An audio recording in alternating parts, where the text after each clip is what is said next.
चतुर हिराबाई। पहाट झाली, माणिक झोपेतून उठला. बाहेर पाहिले, 2 बैलांपैकी एकच बैल दिसला त्याला. माणिकने बायकोला हाक मारली. दोघांनी सगळीकडे बैलाचा शोध घेतला, पण बैल सापडला नाही. दुसरा बैल चोरीला गेला होता. माणिक व माणिकची बायको हिराबाई बैल बाजारात गेले. अचानक हिराबाई ओरडली, "अहो, हा पहा आपला बैल." चोर सापडला. आवाज ऐकून चोर घाबरला.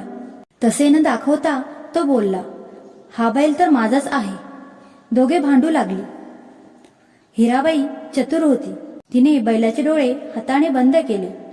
चोराला विचारले, "बैलाचा कोणता डोळा अधू आहे ते सांग." "बरोबर सांगितले तर बैल तुझा." चोराने अगोदर उजवा डोळा मग डावा असे सांगितले. हिराबाईने हात बाजूला केला. बैलाचा कोणताही डोळा अधू नाही असे दिसले. लोकांनी चोराला पकडले. पोलीस आले, चोराला घेऊन गेले. माणिक आणि हिराबाई बैल घेऊन आनंदाने घरी गेले.